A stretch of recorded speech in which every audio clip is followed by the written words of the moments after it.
Hello students. So now we are dealing with module 3 bearing capacity of shallow foundations. So till last class we dealt with Terzaghis bearing capacity equation. So I am just giving a brief on the equation developed by Terzaghi for strip footing. All the assumptions already we have discussed that video. I hope you have all seen that.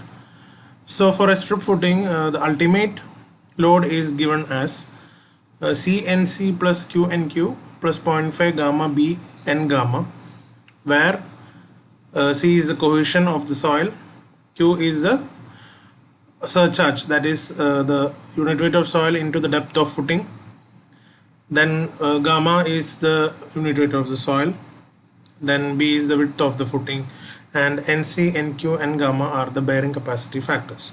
So this has already been discussed in the previous lecture. So now after that I have shown you a table which will give you the bearing capacity factors for various angle of internal frictions for both the general shear failure as well as the local shear failure. I will discuss what is general shear failure and local shear failure. And then he developed the similar equations for a square footing and for a circular footing. The only difference in the derivation is the constants. That is, in the case of strip footing, there is no constant value multiplied near the cohesion, but here you have 1.3 in both the cases, and only difference is in the third term. For a square footing it is 0.4 and for a circular footing it is 0.3. So that is just slight modifications made by Terzaghi in the equations, so that you can also go through all the three equations. These equations will be asked and whenever you do the problems. It is very important. Now what about the net ultimate bearing capacity? So I told you net ultimate bearing capacity means the ultimate bearing capacity deduced, that is from the ultimate bearing capacity you will deduce the surcharge, that is gamma df. Gamma is the weight of soil and df is the depth of footing, which we denote as small q here. So if you deduce that, then the equation is reduced like this. So this term will change. That you can do yourself, that you just try to deduce minus gamma df here in the previous equations. You can get the modified equation like this. So you can remember this also. If it is asked to find the net ultimate bearing capacity, then just this term becomes NQ minus 1. That is in the second term. That is the only difference. So directly from equations, if you know such tricks, you can easily find the values. Otherwise you will have to just deduce gamma df from the previous values which you have computed for the ultimate bearing capacity, or else you can by heart this way.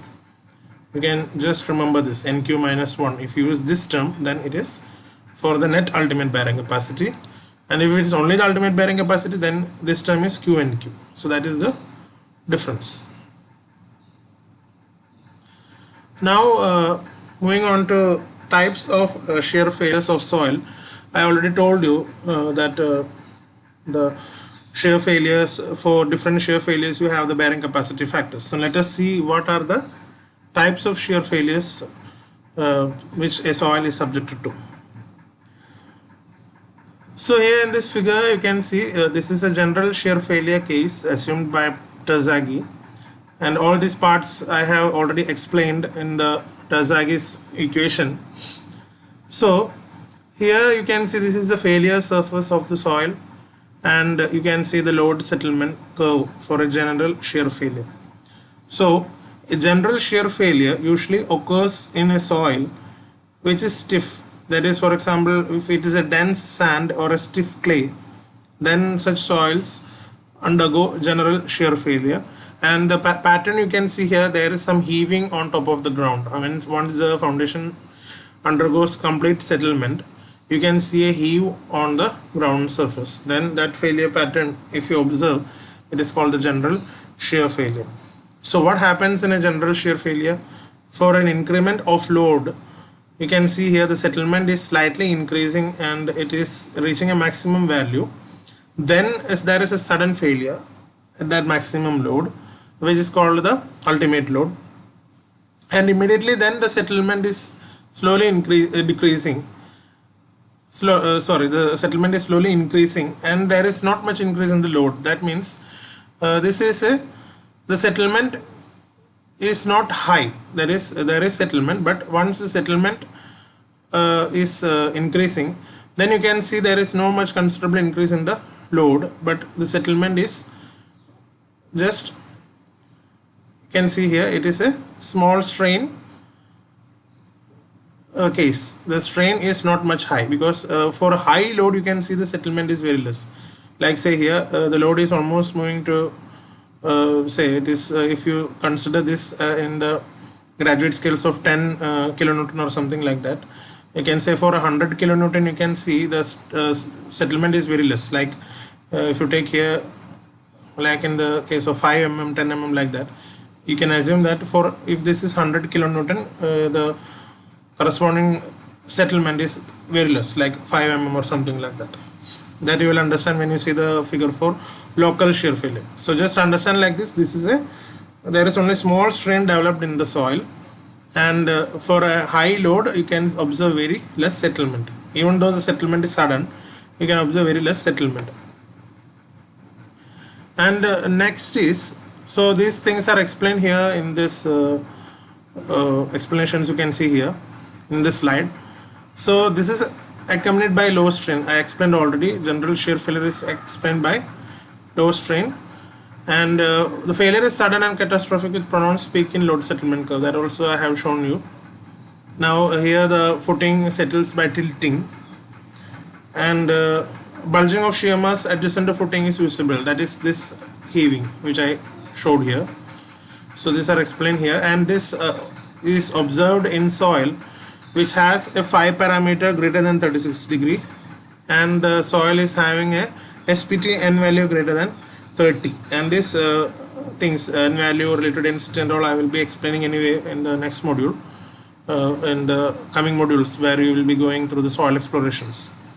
So you can see that a soil which is having considerable high phi value, that will undergo a general shear failure.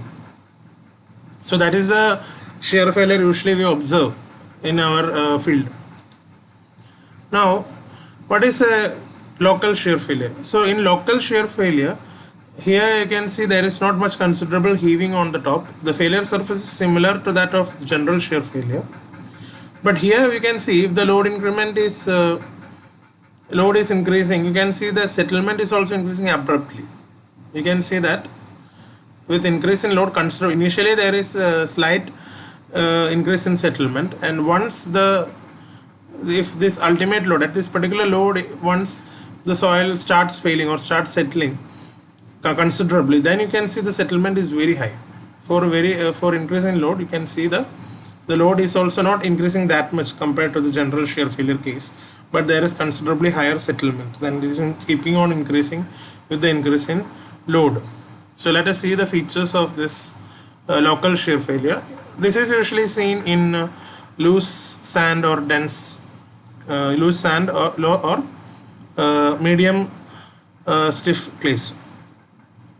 You can't say it is as loose. You can say the medium dense sand, and it is not that loose, because in loose sand the failure is actually the punching shear failure, which I will explain now.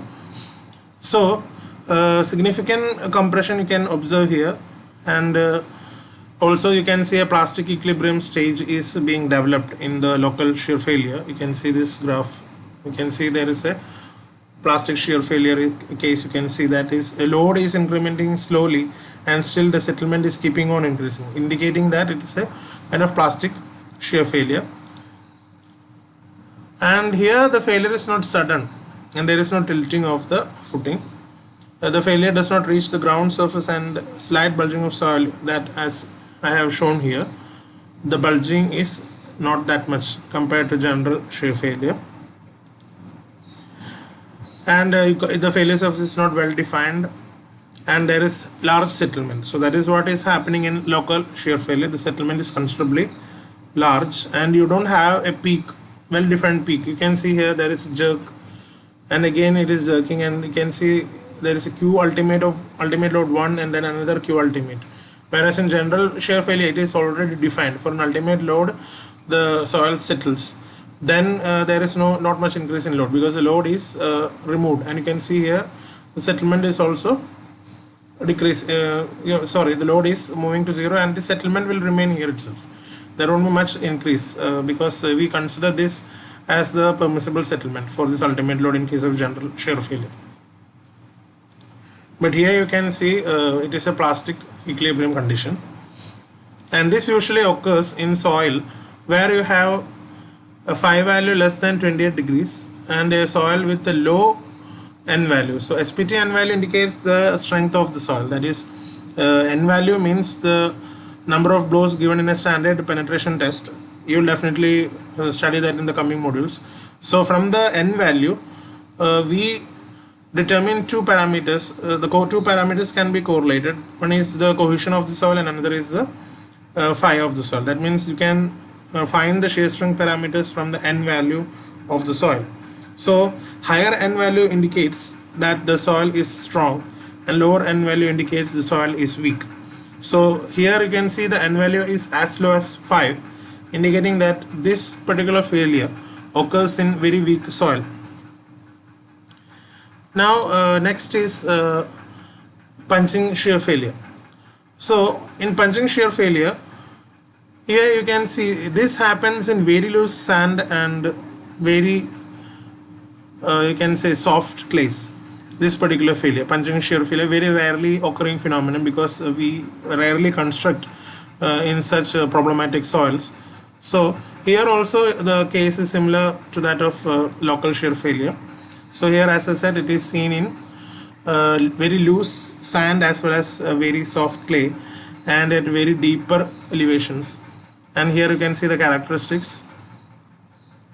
Occur in highly compressible soil. That means you can see CH soil is highly compressible. Already you have studied in the previous GT1 you have studied in previous semester. Highly compressible clay means it is a CH soil.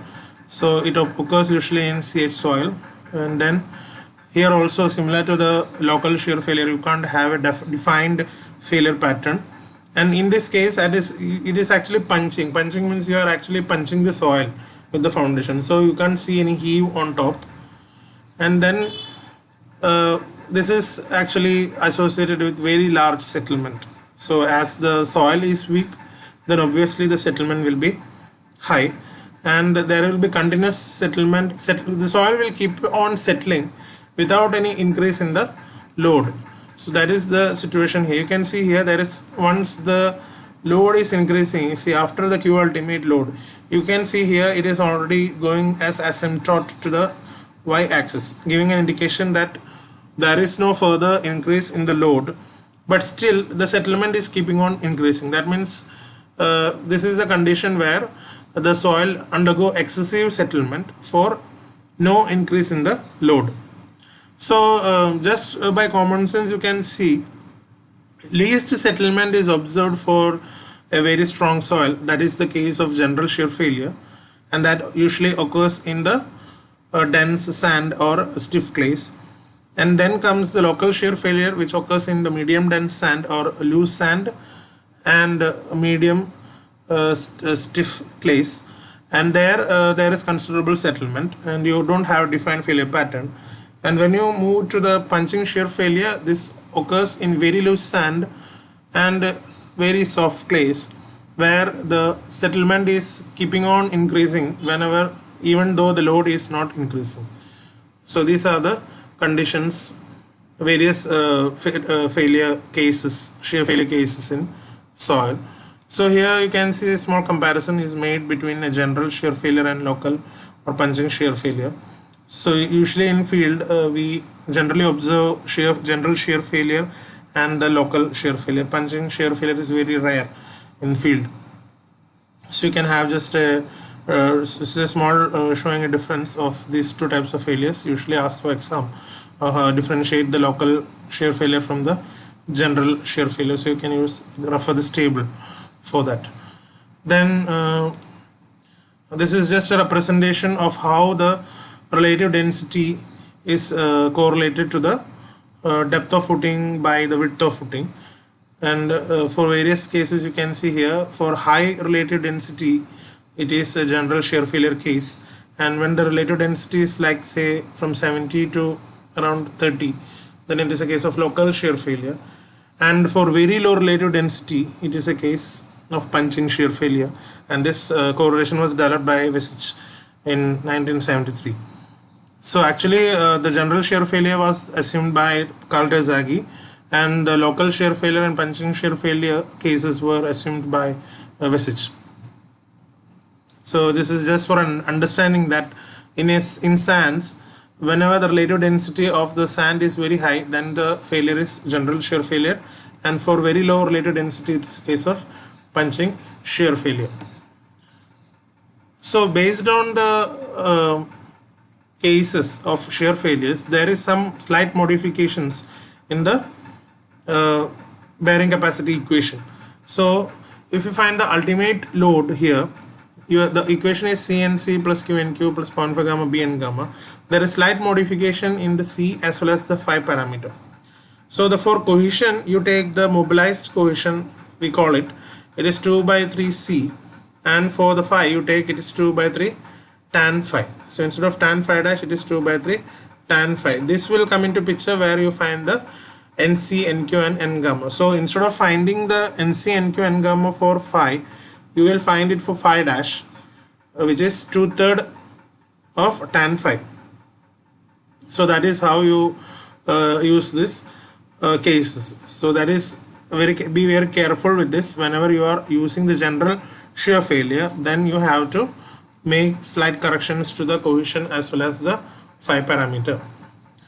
And now next topic is the effect of water table on the bearing capacity of the soil. So there are various cases. I will just discuss one by one. So first case is when the groundwater table is very low, below the base of the footing. So let us assume if the depth of footing is df and the width of footing is b, then if this water table is higher than the depth of the footing, higher than the width of the footing, that is greater than the b, if b is considered as the depth of water table and this particular water table is even lower than that, then there won't be any effect of water table on the bearing capacity of the soil. So here the reduction factors are denoted as RQ and R gamma.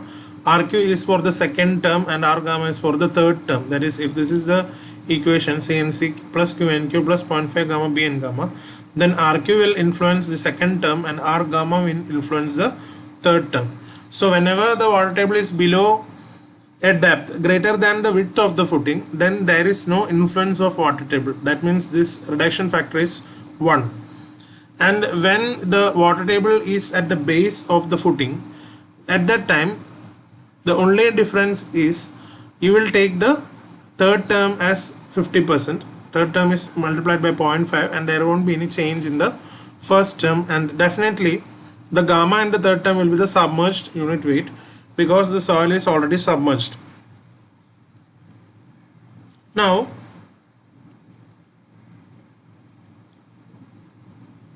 okay, one more thing, and this third term usually indicates the soil below the footing. That means this gamma usually we take, it is the gamma below the footing. So here you know that this is submerged, so that is why in the third term we are taking gamma dash. So instead of this gamma, it becomes gamma dash. So that is the change coming in the third term. Now when the water table is on the ground level, in that case you apply the reduction factor for both the terms, both second and third term, that is RQ, R gamma are both 0.5, and also the weight taken is the submerged weight. That is in this equation you multiply here with 0.5 and here also again you multiply with 0.5, and also the weight taken for finding Q as well as for finding gamma is the submerged unit weight. So let us brief on this. Whenever the water table is at a depth greater than the width of the footing, then there is no effect of water table on the bearing capacity. You can directly use the same equation. But if the water table is moving upward and it is reaching the base of the footing, then this term is same. There is no change in the second term. but in the third term you will multiply with a reduction factor of 0.5, and then this gamma you will take as the submerged unit weight. And if the water table is on the ground level, then both the soil, that is the soil around the footing as well as the soil below the footing, are both submerged. So in the second term as well as in the third term you have to use gamma dash, and also the reduction factor 0.5 is considered in both these terms. So these are the usual cases asked for exams. And there is also another case. There are two different cases where you have intermediate depths of water table. So here we have just considered it as a boundary, that is way below the depth of footing, way below the width of footing, then just at the base of the footing, and then on the ground level. Now what happens if the water table is at a depth less than the depth of the footing? That is, if this is the depth of the footing and it is here, water table is here at a depth less than the depth of the footing, then how will you find the reduction factor? So first of all, let us have an assumption that consider the submerged weight of the soil as 50% of the unit weight of the soil, and then you find this term, that is what is the gamma effective gamma into df is equal to, first of all, this weight, that is gamma into this depth ZW1 plus gamma dash into df minus ZW1, and you reduce it. If you assume that this submerged unit weight is 50% of the unit weight of the soil, then you can reduce this term as like this, and the reduction factor you can take it as gamma effective by gamma, which is 0.5 into 1 plus ZW1 by df. So this will be the reduction factor when the water table depth of water table is less than the depth of the footing. Now similar case when the depth of water table is greater than the width of the footing. So initially I told you, if the water table is below the width of the footing, that means a depth below the width of the footing, then there is no influence of water table. But what happens if the water table depth is within the width of the footing? So it will be around here. So it is similar case. Here the reduction factor is 0.5 into 1 plus ZW1 by df. So instead of that it is 0.5 into 1 plus ZW2 by b. So that is thus the difference. And this reduction factor is applied to the third term, and this RQ is the reduction factor applied to the second term. So that is what you have to take care of. That means in this equation, if the water table is at a depth less than the depth of the footing, then correction is applied only to this particular term. And obviously for this term,